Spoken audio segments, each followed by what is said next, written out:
Hello everyone and welcome to the third episode of RuinCast. I am Kevin Eva, your community manager. I am joined by... George Wright, producer. Hello. Luke, the assistant brand manager. Hi.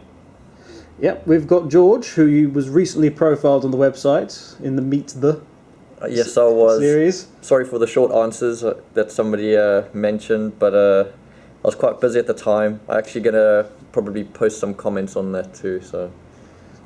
It was short and to the point. Yeah. Concise. I don't know if my humour got across too, but... So we've got him onto the podcast to make amends for the people who thought he was too short. Yeah.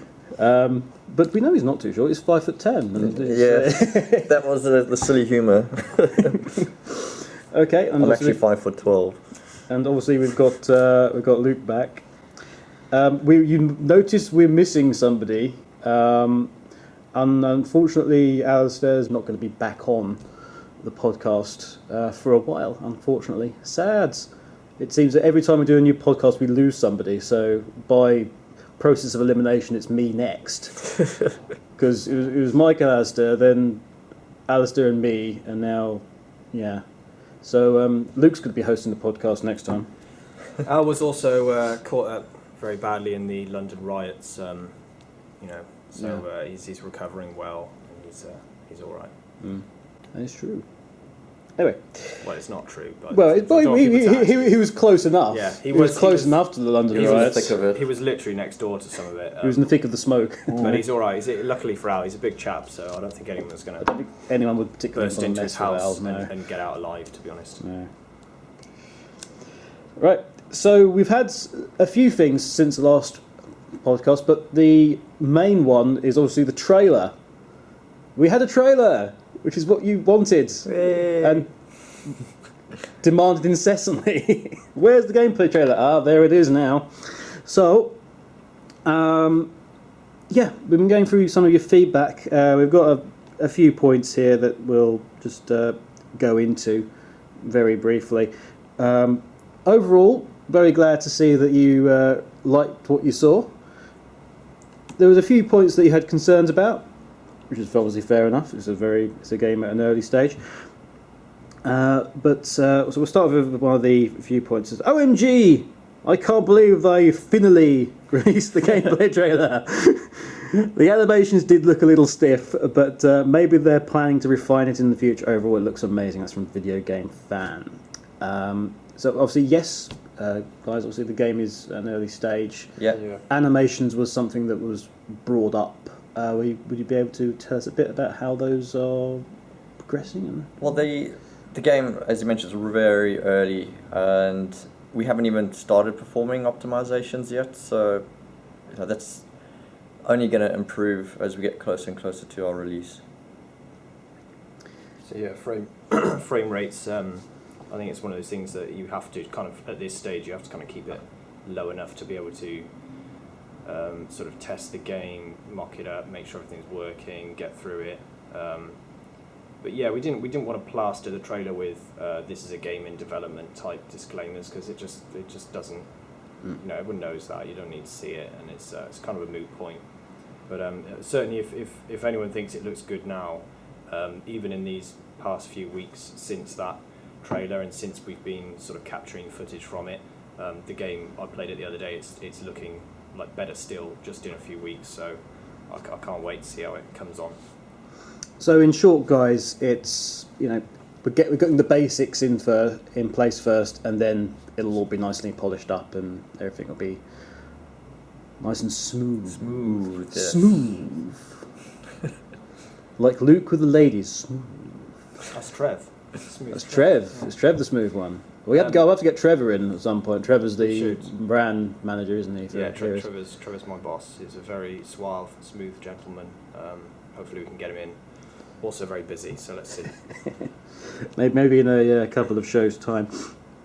But yeah, in all seriousness, with the look of the game, those improvements I just talked about, they're actually in the build that's being shown at PAX. So if you read any sort of write-ups at PAX, or if you're lucky enough to go there and see the game, you should be able to have a look at it. I'm confident that anyone who sees it is going to really love the look of it. It's it's definitely one of the best 3DS looking games so far, certainly that I've played on, and that was something that people were saying at E3 as well, which was even earlier. So yeah, definitely fingers crossed on that.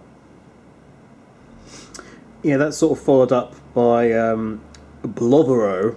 It says the trailer looks amazing, except for the animation. The Vindicator's combat animation is one of the best parts of the trailer if you pay attention. It's like the slow motion bit. The sword swipes and the big.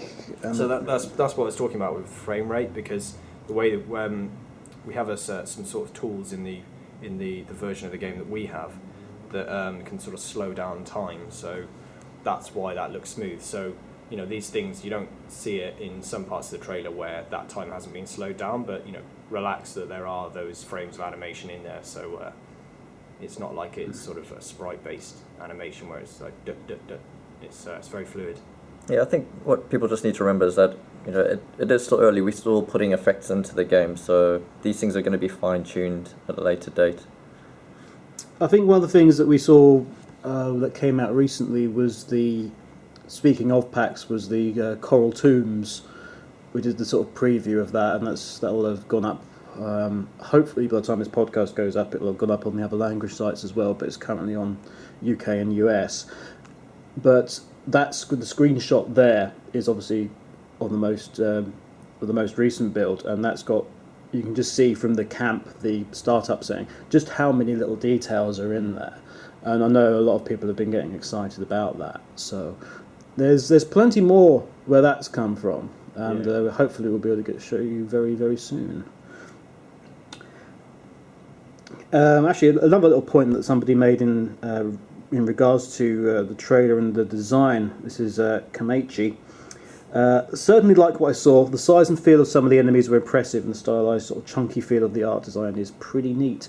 As I understand it, the enemies themselves, the slightly exaggerated body, was actually a deliberate part of the design. Yes, because it's handheld and it's a smaller screen. We needed to make the enemies look more bulky so that it sort of translates better to that smaller screen. But saying that, I mean, there's a huge variety. We've got the smaller monsters, which will then scale up to the big bosses who are pretty big and impressive on screen. But yeah, I'm glad that they can see the stylized chunky feel, because that's pretty much what we were going for, and it works well. That's slightly larger than life. But speaking of the big bosses, you'll have seen a creature that we mentioned in the last RuinCast, the Leviathan, in the trailer. So we'll hope there'll be some. By the time this goes out, there'll be some more screens up showing that boss. It's a huge thing. It is a monstrous thing. It's a monstrous monster. It's a monstrous monster. It's a monster squared, and you know how that just a whole heap of possibilities there when you start going into like powers of monster. Just reading Kamaitashi's question, actually, where he said that the stylized chunky feel, chunky I forget the term, but N-Space actually have a word for that, and they've been calling it knuckled. I remember reading their design documents, and they said they wanted all the characters to have a knuckled approach, and there was some interesting pictures that they might let us share. But there's if you need to attach a term, knuckled is the term. Knuckly. Knuckly. Which one is it? It's knuckly. It was definitely knuckly. Knuckly. Oh yeah. Well. KNUCKLY. MOUSE. Yeah. So the guys who are doing the wiki, because we've got a Heroes of Ruin wiki. I don't know if you guys actually are aware of that. Some of the fans have already started up a wiki for us. So you guys, there's something for your new page there. Just be aware that knuckly is a trademark term, so don't try running off and stealing it or using it all the time and coining it as your own. Because don't start making T-shirts with it or anything like that. Or tattooing yourself with the word knuckly, because your friends will just think you're weird. Unless you put it on your knuckles, that'll be pretty cool. Knuckly knuckles. It's like monstrosities again, isn't it? Oh, anyway. But they'll think you've got some sort of attachment to echidnas. Okay, time to move on to the actual questions. We got a vast array of them as usual, about 5 or 6 pages worth alone on all manner of subjects. You guys can really think up some good ones. And you can also think up some terrible ones, but we'll go into that later.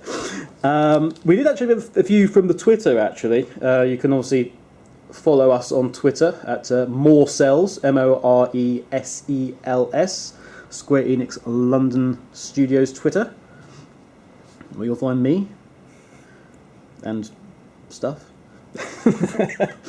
Okay, Franco IC says, who are the bad guys in the game? Now, we actually had a little discussion about this prior as to what you really mean by the bad guys. Yeah, we weren't sure whether you're talking about like what the bad guys look like or who are the main bad guys in the game. I guess we can't really talk about the main bad guys because we don't want to give too much of the story away, because there's some twists in there, and you definitely don't want to give that away. It's kind of well, assumedly the bad guys who you are sort of looking for anyway, because ultimately you're looking for a cure for ataraxis. Yes. So the bad guys essentially are whoever did this to ataraxis in the first place. Yeah, exactly. But as for general bad guys, well, I'll just look at the trailer. There's a vast array. But yeah, we've got different environments in the game, and the bad guys which you find in those environments are sort of tailored towards them. So you've seen the coral tombs. You'll have more aquatic style creatures, and the forest area will have more sort of ghoulish creatures. Feral ghouls. And I don't think we can talk too much about the other environments, but there's some interesting, actually some of my favourite ones in an environment which we can't mention yet. Same here. Some of those are pretty scary looking. I think the guys, as well as Knuckly. the general favourite squid. from the trailer was the man shark. Everyone started getting really excited. So the man sharks do have a name. The man sharks are called Tibas. Yes, aren't they? Tiba but there's sharks. also various leagues of Tiba. There's a lower Tiba, a lower spotted Tiba, lesser spotted Tiba, and some larger ones. So I can't remember the exact names, but they're that if you want to know the race sort of name, it's Tibur, Tiba. Tiba shark. Tiber. It's as good as Sharkmen sounds. It's, I can't remember who. I think it was Destructoid that started getting really excited about. Well, yeah, because they thought Sharkmen. they were like street sharks, and I remember street sharks from kids. Oh and I God! remember Don't start talking about street how cool sharks. they were. So I think it was so they not did- cool in any way. In no way at all was street sharks cool. It was awesome. But yeah, they do. But do have isn't it names. strange that Ninja Turtles were cool, or were they? Yes, they were. They are. They still are, and they always will be. So don't get me onto that one. Don't knock the turtles. Anyway, moving on. If you're keeping track, so far we've had Sonic the Hedgehog, Street Sharks, and Ninja Turtles on this particular podcast. I'm sure we can put in a few more, but Let's think of chuck some He-Man in there maybe. yeah. Best Skeletor impression at the end. There we go. Oof. At the end of I can the. do Frank Langella, but I can't do Skeletor. So I'm sorry. No. Okay. Will there be a hub that you can take on side quests and shop and stuff? Yes. This is awesome, Andy, and the answer is yes. The answer is yes. I don't think we've shown much of it so far, have we? Have we? No. No, we haven't. I don't think it's in the demo either, actually. No, it's not. It looks really nice. Like I've been checking back on it, and it's really populated. It So looks that- amazing. But to confirm, this is the city of Nexus itself is your main hub. Yes. But- So this is where all these the 4 different heroes find themselves after answering that call to help Ataraxis, and it's where Ataraxis, but it's the city where he's the founder of.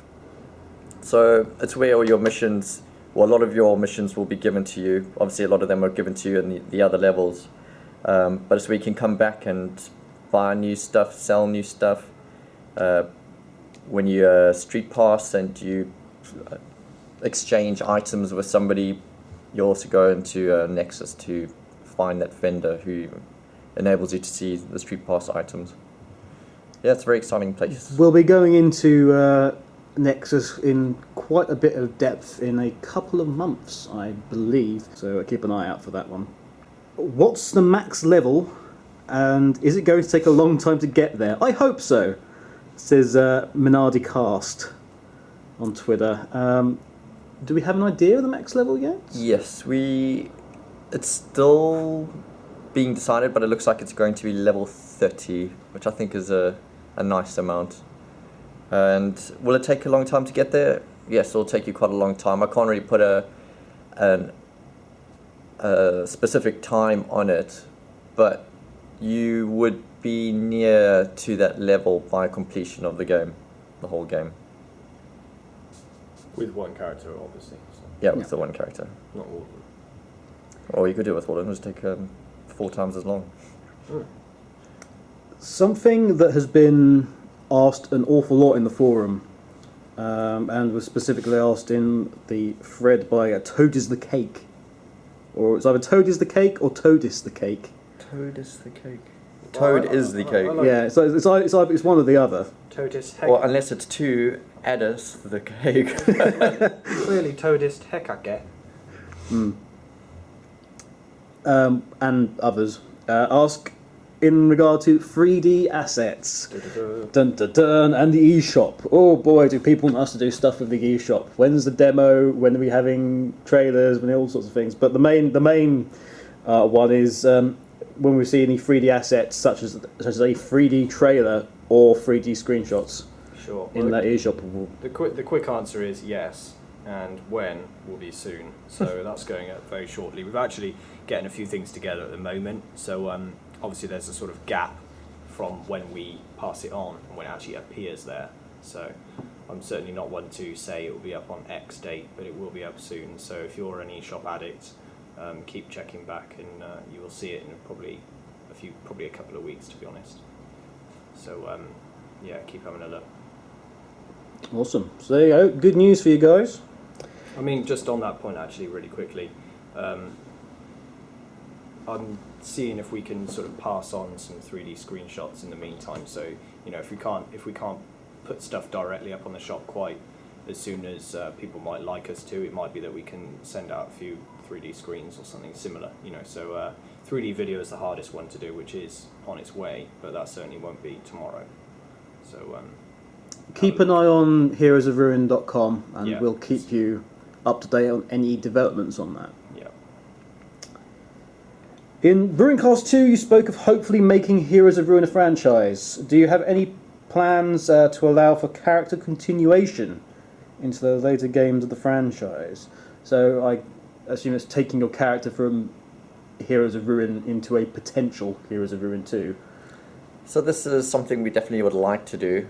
Whether it will happen it's still far too early to say, but the mechanisms are in there for you to transfer your character. I definitely would want to carry my character across. We also, when you reach your maximum level, we're not looking to cap your XP, so your XP will carry on going up and up and up, but you won't actually level up anymore because you've reached your maximum level, so that will be a benefit too when you transfer your character across. Instead of being level 31 or 30, you could be level 30 and a half. 33 and a third. Level 30x. Also, Mandy again asks, do you have to kill the monsters or can you capture them? You can capture them via use of a special red ball item, which is in the game, where you get it out and you throw it at the monster and it will capture the monster. Alternatively, that's a lie. No, you can't. So you mean you can also just kill them with your sword or your guns? Yeah. Oh. And then you can capture their bones and now non-working organs. You can capture those if you so wish. No, there's no. I'm sorry. As much as you might want to go around having, Tiba sharks or flaming wolves, which is the other one from the screenshots. Flaming wolves are the new sharks. Flaming wolves? Flaming wolves. Wolves. Oh, flaming wolves. I thought it said flaming wolves. Yeah. A flaming wall as a pet isn't very very good. But no, you can't have those as pets. I'm sorry. No collecting. I think there may be some other game franchise out that covers that sort of thing. There might I be. doubt. Then again, I doubt it'd take off. No. I doubt it'd be any. Yeah, I can't see that working. So we've left that out. Right, we now have a very technical question indeed from Jamit. And I hope you are Jamit too. Is the game too easy? It starts. Sadly, this is a flaw with many games of that genre mix. Pacing and spacing of enemy mobs, automatic level scaling can result in a constant, unchanging difficulty, aka total boredom.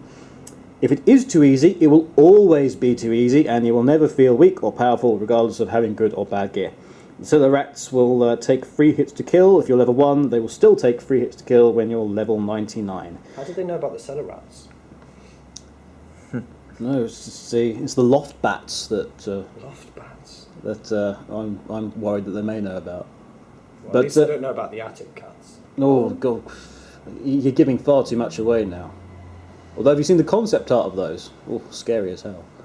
No, in all seriousness, this is a genuine question about if you level up, will enemies scale up at the same rate as you? Therefore, there's actually no real change in difficulty, and if it takes 3 hits to kill something, it will still take 3 hits forever, and there's no change in strength or weakness. So, can you put Jamet's mind at rest, guys? So, no, the game's not too easy. I see what you mean about the automatic level scaling, but what we also introduce, along with the enemies increasing in difficulty, like in hit points and damage, is that they get their extra abilities. So, I mean, if you decided to stay in an area and level up and level up and level up, you might make it easier for yourself, but the game's not designed around the player doing that. It will get quite boring. So, we're going to put a lot of time into balancing the difficulty to make sure that it does scale correctly. Because I know what you mean, there's nothing worse than having a game that's too easy or, on the other side of the spectrum, too hard. And that's it. There we go. I hope that answers your question. Crash asks, will each player in a group get their own drops, i.e. loot? Or will they have to race to pick up any loot that drops? I always hate when some greedy jerk tries hoarding all the valuable loot for themselves. Damn you hoarders! So, I'm a bit of a ninja looter. So, it does cater towards both. You've got some loot drops which will be usable by any character, and then it's like the first come, first served. But then there is also specific loot drops, like for example, if you open a treasure chest, that will drop an item for everybody in the team. And then of course gold is shared equally when you walk over it, no matter who picks it up. So say you say you face that scenario where you run over and you kill a cellar rat and it drops a piece of like legendary helm, and someone else runs to get it and it's not for their character, so they really quickly sell it, and instead you're like, I could have worn that legendary helm, now I've got to find another cellar rat. Let's say you face that horrible situation. You can still vent your anger using the mic, or you can prohibitively set your party settings so that you can stop sort of anyone who's not on your friends list from joining, or things like that. So I mean, I guess it's a situation you face when playing any game online almost, but it's part of the fun. When you do find someone that is a joy and a pleasure to play with, you're going to notice it all the more. Yeah, and then you made a new online friend. Yeah, friends. Friend. But it certainly doesn't cater to those kind of people that just run around and grab everything really quickly. Like, I know there's some games that sort of have done that in the past, and it is annoying. So that's something that we're really aware of. Rest assured. Right, this next question is all me. This one, Hound of God repeatedly asks, "Will you please make a transcript of the podcast?" And the answer is no. Mainly due to the fact that I particularly don't want to listen all the way through the show, making notes and hearing my voice incessantly.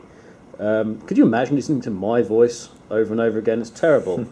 It's terrible. I have to live with this, But it's mainly due to the fact that your very first post was along the lines of, I just can't be bothered to hear the podcast and listen to the podcast, so I just want to read it. Surely it's easier to listen to podcasts. It's much easier to listen to podcasts. Because you don't even have to scroll with a mouse then. You just sort of sit, and it sort of flows into your ears. Yeah. Well, I would have thought anyway. Set the download up and you know, when it's put on, listen to it however you want. I'm not really sure why I've answered this question, because if he's too lazy to listen to the podcast, he's not going to hear the answer. That's true. A very good point. Maybe someone will tell him, I don't know. Yes, someone will tell. But so no. If somebody else would like to transcribe the podcast, feel free. It's an open vacancy. It pays nothing, although you will get lots of kudos and love from fellow Heroes of Ruin fans. Especially Hound of God. Rubber Cookie has a great... Rubber Cookie, by the way, is this show's name of the show. It's another name of the show, isn't it? It's another name of the show. Rubber Cookie is great. It's all over the forum as well at the moment, Rubber Cookie. From Norway, if I remember Reminds rightly. me of those kitchen... Like when I had my younger sister, when she was young, used to have like sort of play kitchen things, and there would be rubber cookies as well as rubber tomatoes. Did you try and eat them? Yeah, I did. No, genuinely, I did. I thought this, you know, what are they going to taste like? They tasted Rubbery. Disgusting. bad. Decidedly untomatoey. Can you equip gear for appearance over your actual gear? E.g., I like the stats of bulky super armor of Doom, but I want the sleek look of goofy leather coat. So I equip the armor and then equip in appearance the coat. Is it too late to put in goofy leather coats into the game? Yeah. Because that's brilliant. It's not possible to. Well, what is your over body?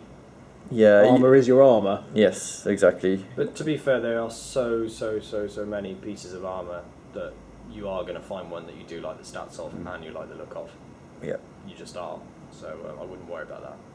Even if you don't have a leather coat with a picture of Goofy on it. Oh, so right. I thought I meant just as in a bit like sort of. No, I think he does, but you know, it's just Yeah, when you're it could talking be. about Ninja Turtles and everything. Style grandma's boy coat. I thought that's what he meant. Besides, I don't think any kind of leather coat would particularly look sleek over the Savage. True. It's not going to work. No, it's just gonna Black is slimming, but you know, it's not to that degree. It's going to look a bit something else, really, isn't it? Zechariah asks, what happens to your character when you die? You go to heaven. If you believe in such. No. What happens to your character when you die, and is death handled differently when you play as a group? And what penalties are there, if any? This is actually something that a lot of people have started to wonder about. This is a super George Wright question. Super George Wright. So when you die, you sort of get a countdown timer until you can respawn again. I guess the penalty on that would be you sort of lose a bit of progress, but only in the map. So you retain any experience that you've earned and any items that you picked up, but you'll respawn at the last checkpoint which you passed. And that's exactly the same in multiplayer. Awesome. So is that case if you will respawn at the checkpoint individually, or if the entire group is killed, will you then respawn at the previous checkpoint?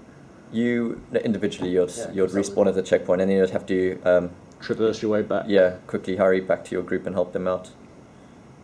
I remember Al talking about this actually. He wanted a system in there that was, you know, sort of not annoying, but it was encouraging so that you don't just run in all guns blazing and feel like if you die nothing bad's going to happen. So if you do die, it's definitely an inconvenience and it will set you back, but it doesn't punish you to the point of like sort of ruining that level for you and the other guys playing. So people might laugh at you, but you certainly won't cry over losing half your gold. Yeah, no, I think the balance there is that, you know, if you've just picked up a really cool item before you've died and then you die and lose that item, that's rubbish, isn't it? So yeah, you'll keep all your items, you'll just lose progress in the map itself. Right. Neil Men says, early 2012 is kind of vague. Are we talking Q1 or Q2? Sorry if it's been asked for, but the banner on the front still reads early 2012. Luke. Yeah, sorry Neil, this is deliberately vague at this stage just because we're so early. So as we get a bit closer, we can refine that. We can definitely fill you in on the details. But don't worry, it's not going to sort of come out at one weekend at the point where you don't actually know when it's out. So as soon as we have a better idea and we know exactly when it will be out and whatnot, we will definitely be putting a data.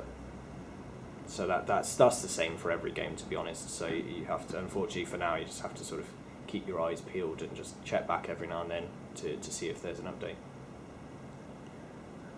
And at that point, unfortunately, George has to leave us because he's a producer and he's busy. So that should please you that he's very busy and he has meetings to go to. But thanks very much for coming along, George. Yes, thank you for having me on. Thank you for producing the game so we can talk about it. No, but thanks for coming on. We won't keep you any longer, but yeah, please come back. And I'll be back next month. If you want to be. All right. Bye, everyone. Sorry. That's okay. Yeah. And off he goes. Best producer we've ever had in this game. He's a great little producer. He's 5 for 10. Yeah, we've already established this. Yeah. Anyway, so it's just me and Luke now. I mean, we are, of course, we are still busy. Oh, we're busy. We're just that much more. We're very committed busy to the podcast. Yeah. To the RuinCast, I should say. To RuinCast. Okay. Are the dungeons combat only, or do they have puzzle elements? There is puzzle elements within there. There's all sorts of stuff. I mean, they're your typical. You'd expect your typical sort of quests, your main quests, your side quests in there, your obvious combat elements. But yeah, I mean, I've been playing through the game as it's been coming together. There's definitely lots of variety in there, and it's been really pleasant to see some of the things that are in there. Actually, it's quite original elements in there. So it's not. I think making sure that I'm careful how I answer this. It's certainly not. I'm a big Zelda fan. It's certainly not like Zelda where you kill 3 enemies and then hear a chime and then it unlocks a door. And it's certainly not that you can't get to this area until you find a key to get into that door or something like that. It's not that kind of puzzle, but there's going to be areas where you have to do something first to get there, and it's a genuine. I think we can give an example on that actually, because in Coral Tombs, very early on there is a seemingly impenetrable barrier, or even impenetrable barrier, and that requires you to input a sequence with some coral in order to pass. So there are specific puzzles you will have to. And you do have to solve that with your intelligence. Actually, it's yeah. not like you sort of run up to a ghostly skeleton and it tells you the order. You have There to. is no clue. It's a question of you figure it out. It's not super difficult. It's not undoable by any means, but it's more. It's definitely challenge. There are some challenges to get through these levels, and they're not. It's not a sort of run and find type quest things throughout. So. It's definitely going to be what you're looking for if you like that kind of stuff. Nightshade 115 says, will there be job advancements? And the answer is hopefully. I'm hoping to become executive producer of all items produced by Square Enix. Luke, what are you hoping to get? Well, I'm a big Tetsuya Nomura fan, but I'm actually after his role, so with any luck I can get that. Yeah. George is angling for Grand High Marshal of Square Enix, which is a special role. Involves lots of flag waving, things like that. Flawed Fist has a Savage-related question. Lots of Savage talk. Savage. Yeah, I think it's a really interesting question, actually. So he's obviously seen. I'm assuming he's seen the gameplay footage of the Savage and his fighting style. Now, a martial arts fan, although I haven't done any for quite some years now. Al used to do a whole ton of martial arts and actually even did some cage fighting for a bit. And I'm being serious as well. Really? He's pretty hardcore. No wonder nobody wanted to touch him in the riots. Crikey! I did mean that literally. Yeah, he's pretty big. In terms of this question, so what we didn't want to do is just run and take a sort of George Foreman boxing style and attach it to the Savage, or something like a kind of. We should actually point out that the question is regarding the actual Savage. Sorry, we didn't actually answer the question. We just assumed that you would somehow know. Yeah. My question is: the Savage uses his fist. What fighting style will he use? Is it boxing, Muay Thai, Judo, or will his style be fictional? Will there be combo attacks? So yeah, without harking on, the the style is fictional, but you've got to remember this is the Savage. He comes from an entirely different world and culture that any of these fighting styles come from, and so therefore it outdates all of them. And there's some clues in there if you really want to dig into details. Savage is very much a warrior race. Oh yeah, big time. Yeah. To get another TV related thing in, they're sort of Klingon-esque, I suppose. Yeah, they very much fight for sort of pride and glory, and that's actually, I think, one of the reasons why he's encouraged himself to answer the call. And there's combo attacks in. There's definite combo attacks in, and out of everyone, the Savage isn't my favourite character. Vindicator's my favourite character class, but the Savage, I think, in my opinion, is probably the most fun to play at the moment. So I know we haven't really covered him and we haven't seen much, but he's a very exciting character. Lazaix and Heavenly Classic, to name two. There are several others who have asked this. So I've noticed in all the screenshots of the game that the camera angle looks zoomed out, like if you're watching from the ceiling. Does the whole game look like that, or is it only in some parts of the game? Also, will you be able to control the camera, or is the camera fixed in that position? This is something we looked at really early on when we were making the game. It is a dynamic character, so it does pan around a bit, it does zoom in when you need it to, it does zoom out when you need it to. It's actually, so what we wanted was a game where the camera angle always, it always does its job properly, it always looks at what you need to see. We didn't want to make a game like this where half your time is spent controlling the camera and making sure it points the right way, or you feel like you're pushed into the back of a wall and all you can see is your back being pummeled into a wall by an enemy that you can't see, because it's just not good, and it's not a good approach.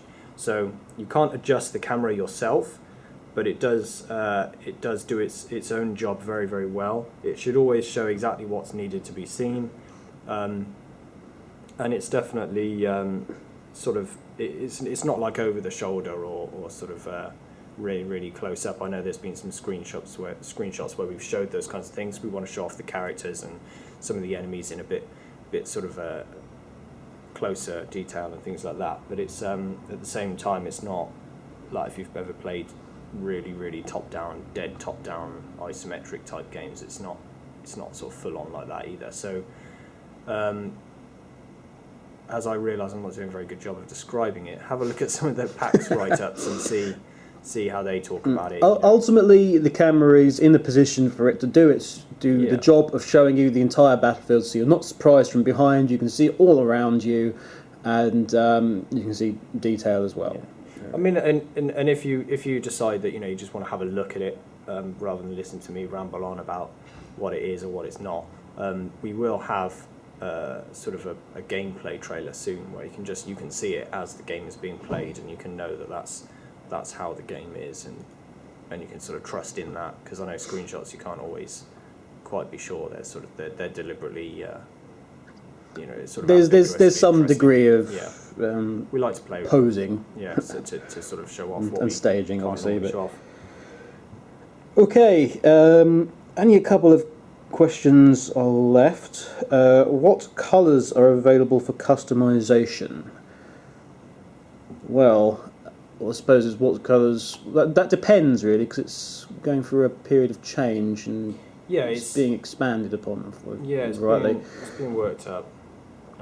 Currently there's 6. Currently there's 6. So I believe. Per character class, there's 6. Now the thing I like about it is that there's 6 basic colours for when you choose your character and you choose your customization options. You've got a whole range of options on like skin colour, hairstyle, and then you have like a base colour. So like any colour that you would attach to, I know that might show up in certain echoes, like a scarf or I don't want to call it a scarf, the gunslinger's cloak, sort of ratty looking cloak or whatever you want to call that, or a cape. So that's one of the things that you can choose the colour of. Now there's 6 colours, but at the moment we're tweaking the colours. So I believe at the moment there's sort of general standard colours: red, green, blue, yellow, white. But they will be more ranged and they will come along. So in addition to those, you've got like you said, your other colours, and then of course when you start getting armour, the armour, the weapons, or they have all sorts of colours. So your character should never look the same as any other character that you stumble across. I have full confidence in that because I've not even seen the same weapon or piece of armour twice so far. And I've played the game quite a lot. So here we go. What languages are you looking to put Heroes of Ruin in? We can actually now confirm this, I believe, and it is the standard, what you would think is standard for video games, EFIGs. And if you don't know what that means, it's English, French, Italian, German, Spanish. I'm not sure if the English is like British English or American English. I suspect it would be American English as it's in space. Yeah, and I think it should be American English as well. So it's with End Space watching everything. I think it will be in American English. No, I mean, so for traditional English fans, sorry, just clench your fist and push it down and deep inside you. Resent and resent. Feel free to go through the entirety of Heroes of Ruin when you play it and just go, there should be a you there, and other things. Comma does not belong in this sentence. But yeah, good old American English. It's definitely more charming, I think. Anyway, that's what I meant by when it should be American English. I prefer American English in video games. And there was one other half a question which we keep getting asked incessantly: is that will you add another class? Will we? Actually, this is the thing. We've been getting ever since the Vindicator had its preview and its profile. There's a lot of it looks like a Thundercat threads coming up in the forums. Seriously, multiples. One dies away, and then somebody else comes in. It looks like a Thundercat. Is Lino going to be there? And I did answer it in the forum, and that the fifth class will be Snarf. It'll be a Snarf. Snarf. So nobody will want to play with that. So it's decided we're not going to add that in after all. Snarf. Because then everyone will be complaining that there is no PvP and then no ability to harm the players because there's a Snarf, and we don't want to encourage hunting down other classes. I know George as producer hero gets a bit nervous when people talk about DLC and they ask if there's going to be DLC and stuff because he honestly doesn't know yet, but it's definitely something we're considering. So while we can't say yay or nay. It's again a watch this space, but like it's again we are still very early days on this. You guys know the situation by now. So that's that. That's all the question. There's one other thing to address though, and that's the absolutely shocking lack of any entry for Luke's Make Your Own Trailer competition. Oh, I forgot about that. Yeah, my jestful competition. Well, see, what happened was last RuinCast, I piped up with a sort of an answer to the where's the trailer question, And I thought, no, right, damn it, I'm going to have to think of a really cool prize now. And I did actually go off, and I had my own quest. And on this quest, I encountered many difficult and dangerous creatures, but I did find some very good prizes that could be used for such an entry. But there weren't any entries. There was no entry. There was talk. There was talk of somebody was talking about doing a sort of flip book for the trailer. But I think everyone got distracted by the actual trailer, which is good. Yeah. Which is very good that they were distracted. But at the same time, we were disappointed. And, we had a quiet cry in the corner because you clearly don't love us. And well, we better think of another competition. Another sort of low-key competition that doesn't have to be seriously reported on by all the press as the customised 3DS consoles was, which will be amazing when they come. Well, there's a few little things going on at the moment. We've finished off the T-shirts on the Facebook and the Twitter, and those got sent out yesterday from time of recording. So and those have gone to UK, France, Canada, and the UK. How many did we send out? 10. Although I think I gave out 11 in the end, just as I gave it one as a thank you. So there's certainly those about, but there is another little prize giving out coming soon for those of you who did make a very nice post on the Facebook. And we will be revealing soon what exactly you'll be winning. And of course, by the time this goes out, you'll have known all about the special UK little teaser where you can come in and next RuinCast we will have some recorded footage from that, and we'll actually have some of the guys from the community on the podcast. So look forward to that. You'll get to hear fellow fans. You may get to see fellow fans as well if certain things come to pass. But that will be next month. Well, I mean, I have some special items that, while they might be unexpected prizes, they are definitely cool, and I will leave it to Kevin's genius as community manager as to what, thank you. So what you might, too kind. what fellows might be befitting of such a prize. But I don't know. I guess do you know what we always like is when people on the websites just do amazing things.